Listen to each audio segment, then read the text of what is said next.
everybody. This is Dixie with Reflections of Grace Life Purpose Coaching. Today, I would like to talk to you about patterns in our life. Do we see a pattern, and what do we do to break those patterns?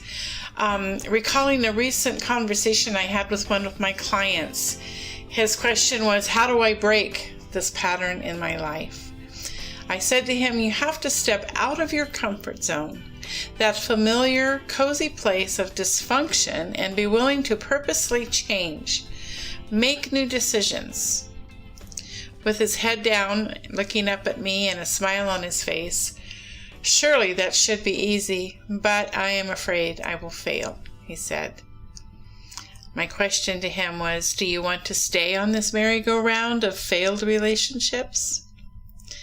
Of course I don't, he said, but then again, maybe, just maybe I use these failed relationships as an excuse to stay where I am because I really don't want to change, he confessed. Wow, did I just say that? He said. And on it goes. Do we really want to change, or are we just making excuses to stay in that old comfortable place rather than venture into the virtual unknown with God? Change is hard. I think we can agree on that. I personally would rather try sleeping on a bed of nails than to change. Even when I know it is what I'm being asked to do by Jesus. It's not an easy process, and many times we fall flat on our face at our first attempts to make a change.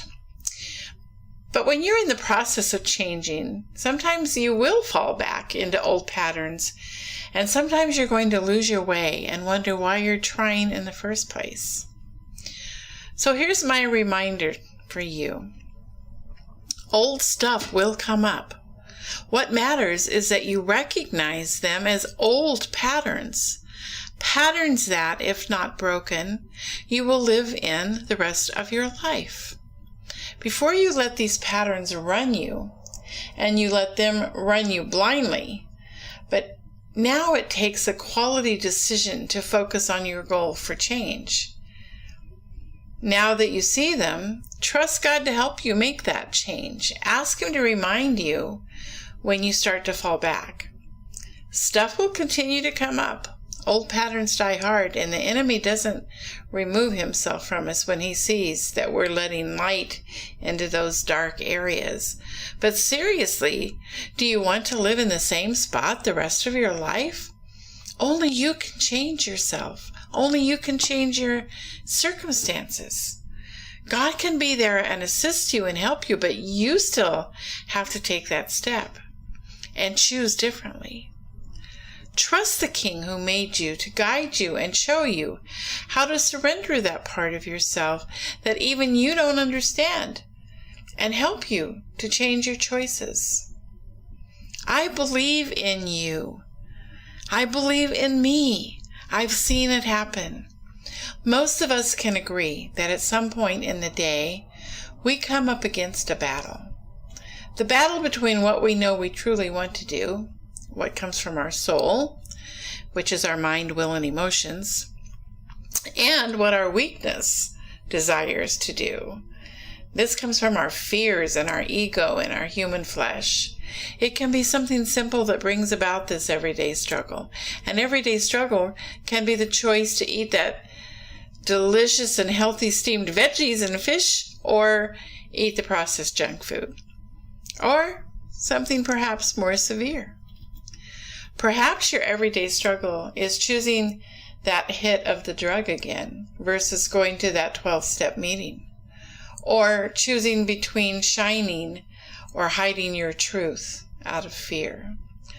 Once we begin to perceive our struggles as opportunities for Jesus' guidance, the struggles become opportunities to strengthen your faith even deeper in that particular area.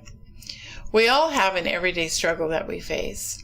Paul said in Romans 7:15, I don't understand myself at all, for I really want to do what is right, but I don't do it. Instead, I do the very thing I hate. I know perfectly well that what I am doing is wrong.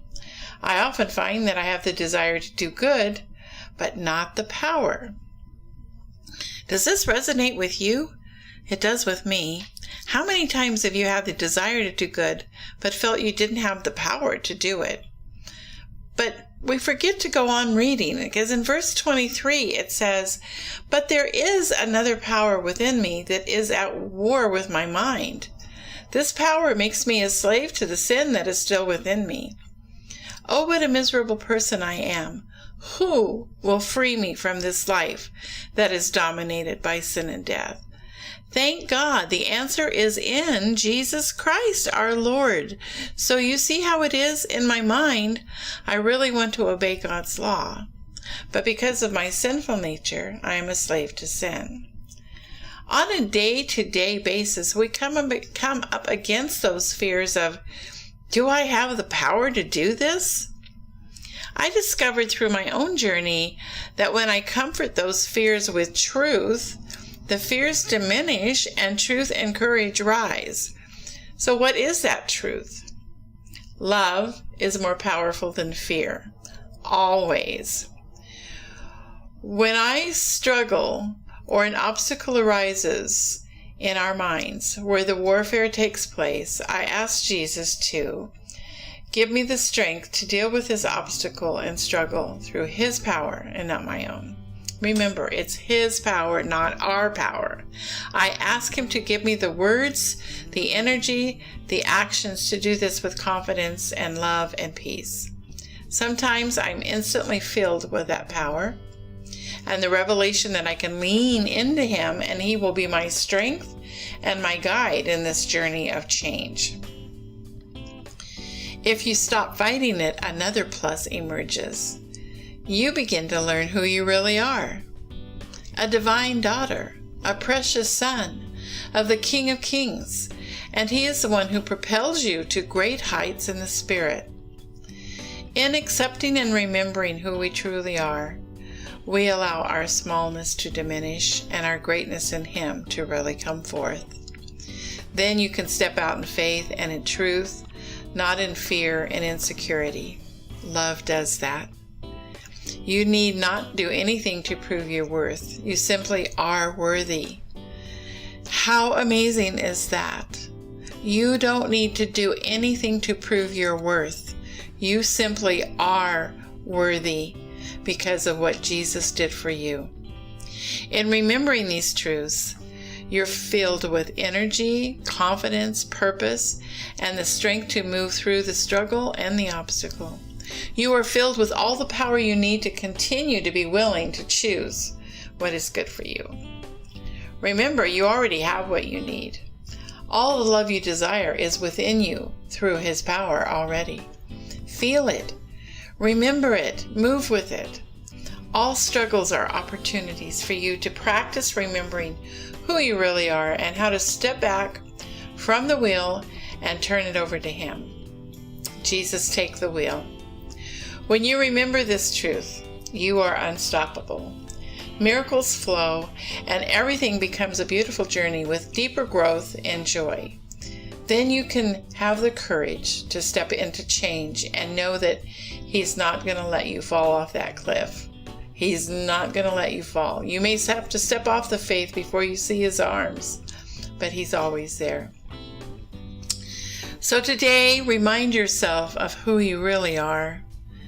You're a strong, brave, powerful, divine person created by God to have a relationship with Him that tops anything you could ever try to fill that emptiness with. So go out there and change today. Be encouraged. You can do this.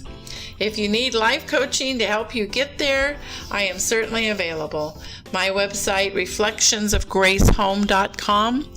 Go on there and check me out. Check out some of the stories of those that I have worked with over the past years and see how much it helps to have somebody mentor you and walk alongside of you and encourage you and tell you that you can do this. It is a valuable and amazing thing to do for yourself, and you are worth it. Have a great day, folks, and I will talk to you again next week.